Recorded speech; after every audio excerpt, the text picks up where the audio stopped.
Mon invité ce matin est le délégué général du MEDEF Bretagne, auteur de Dette, fiscalité, chômage, le scandale français. Bonjour Frédéric Duval. Bonjour. Alors pourquoi ce mot aussi fort que scandale français alors qu'on a l'impression que la situation économique s'améliore ? Un scandale parce qu'en 40 ans, la dette a été multipliée par 55, quand le PIB a été multiplié par 9. Donc on voit qu'on a une explosion de la dette. Sachant que nous avons choisi de faire l'euro en 1992 et donc de mettre nos entreprises de production en concurrence frontale avec les entreprises de production des autres pays de la zone euro et que les prélèvements obligatoires assis sur les entreprises de production et les entreprises en général en France sont bien supérieurs à ceux que connaissent les autres entreprises des pays de la zone euro. Et donc on a un effet cumulatif d'une dette qui augmente de façon quasi exponentielle du fait de dépenses publiques très importantes et de prélèvements obligatoires associés qui affectent notre compétitivité et qui génèrent beaucoup de chômage, 2 à 3 fois plus de chômage que dans les autres pays de la zone euro ou de l'OCDE. Mais comment faire la pédagogie de cette question de la dette ? On l'a vu dans la campagne électorale, c'est un sujet qui a peu concerné les Français, semblent ne peu s'en soucier, puisque finalement, les taux d'intérêt sont très bas et c'est bien de s'endetter. Alors, dans mon livre, j'essaye justement de faire la pédagogie de la dette publique. La dette publique n'obéit pas aux mêmes règles que la dette privée. Lorsqu'un ménage ou une entreprise emprunte, ils doivent assumer le remboursement du capital, l'amortissement du capital et la charge d'intérêt. Pour la dette publique, on considère que l'État ne peut pas mourir et donc que cette dette n'est pas amortie. Et donc, lorsque l'emprunt arrive à échéance, l'État réemprunte concomitamment, si bien qu'en euros, la dette devient, avec ce système-là, incompressible. Et lorsqu'on parle de la réduction de la dette publique, on parle en fait de la réduction de l'endettement public. Et la réduction de l'endettement public, c'est le fait que le numérateur au mieux reste stable, le montant de la dette en euros, divisé par le PIB qui, lui, augmente par la croissance au volume et par l'inflation. Et donc, il y a une inertie très forte de la dette. Comme elle ne s'amortit pas, en euros, elle ne peut pas se contracter. Est-ce que le danger est réel aujourd'hui ? Le danger est réel, parce qu'imaginons que demain, les taux augmentent, eh bien, la charge d'intérêt augmentera d'autant, avec le temps, parce qu'on renouvelle la dette progressivement, mais il y a une inertie de la dette et une inertie de la charge d'intérêt qui fait qu'on est, à terme, sur une bombe budgétaire. Actuellement, on refinance la dette française à hauteur de 0,5%. Imaginons que demain, cette dette, ce taux d'intérêt sur la dette passe à 1, 2 ou 3%, sachant qu'aujourd'hui, la charge d'intérêt est de l'ordre de 47 milliards d'euros. On voit la bombe budgétaire que cela représente. Il faut quand même avoir à l'esprit que la charge d'intérêt aujourd'hui, c'est 1,5 fois le budget de la défense nationale. C'est presque l'équivalent du budget de l'éducation nationale. Alors vous exposez aussi très clairement dans votre livre la différence de fiscalité entre une entreprise française et une entreprise allemande, où vous présentez des comptes de résultats et on est très surpris. Il y a eu un pacte de responsabilité en France pour baisser les charges des entreprises finalement. À quoi ça a servi ? Ça a servi à réduire le différentiel, notamment avec l'Allemagne. Je pense qu'on peut assumer le fait de comparer avec l'Allemagne, puisque nous partageons la même monnaie, des systèmes sociaux à peu près équivalents, même si les nôtres n'ont pas été réformés. Et on considère que 85% de notre production industrielle est en concurrence frontale avec la production allemande. Et lorsqu'on prend le compte d'exploitation de l'entreprise industrielle française et qu'on le transpose en droit allemand, on observe, on l'a fait sur un exemple très concret, que pour une production industrielle de 18 millions d'euros, eh bien, nous avons un différentiel de coût de production de 2 millions d'euros. Et sur ces 2 millions d'euros, on peut dire que 20%... Plus de 10%. Oui, exactement. Et 20% de l'écart sont dus dans le calcul que l'on a effectué aux 35 heures payées 39, 50% aux charges sociales employeurs qui, en Allemagne, sont beaucoup plus faibles qu'en France. En Allemagne, on est sur un financement paritaire des systèmes sociaux.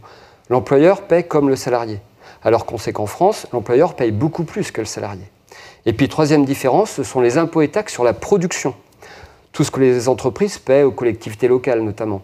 Et puis aussi, certains impôts et taxes destinés à l'État. Et là, c'est 30% de l'écart de coût de production. Donc, pour résumer, 20% de l'écart de coût de production lié aux 35 heures payées 39, 50% aux charges sociales employeurs et 30% liés aux impôts et taxes sur la production. Et globalement, les prélèvements obligatoires que paient les entreprises françaises représentent 25% de la valeur ajoutée. En Allemagne, c'est 13% de la valeur ajoutée. Alors qu'est-ce qu'on fait face à ça ? Dans votre ouvrage, vous proposez des réformes fiscales sur les charges sociales. Emmanuel Macron fait la flat tax, que vous appelez de vos voeux, sur les revenus du capital. Il réforme l'ISF, il transforme le CICE en baisse directe de charges sociales, une demande du MEDEF. Est-ce que finalement cette politique est à la hauteur du défi ? C'est une politique qui va dans le bon sens. Mais permettez-moi de souligner que la transformation du CICE en charge sociale ne se fait pas à coût équivalent pour les entreprises. Le surcoût pour les entreprises sera de l'ordre de 5 à 7 milliards d'euros. Et donc la demande que nous formulions n'est pas satisfaite, puisqu'il faudrait alléger les charges sociales dans des proportions plus importantes. Pour répondre de façon plus fondamentale à votre question, il faut d'abord s'attaquer à la baisse des dépenses publiques de façon beaucoup plus dynamique. Parce que si on continue comme ça, on aura une dette qui augmentera. Il faut revenir assez rapidement à un équilibre des comptes publics. Et là, pour ne pas dépenser plus publiques, que les recettes. Il faut sans doute faire plus d'économies en matière de dépenses publiques pour stabiliser la dette et réduire l'endettement public. Et puis effectivement, il faut baisser les prélèvements obligatoires sur les facteurs de production, sur le travail, donc réduire les charges sociales au-delà de ce qui est prévu jusqu'à présent, et puis aussi réduire les impôts et taxes qui pèsent sur les facteurs de production.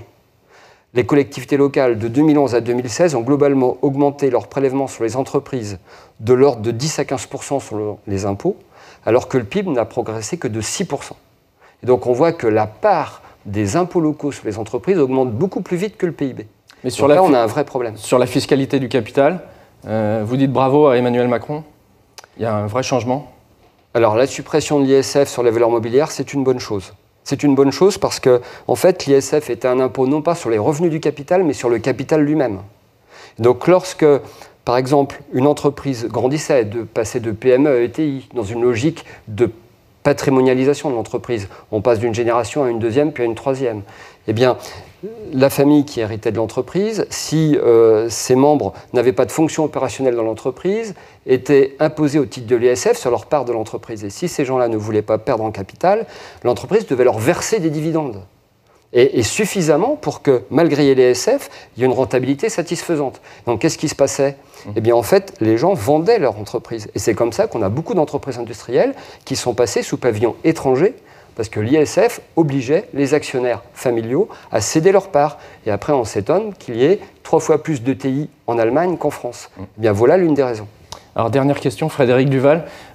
Quand on est étiqueté MEDEF, est-ce que c'est facile de faire passer ces messages auprès du grand public au nom de l'intérêt général que vous revendiquez?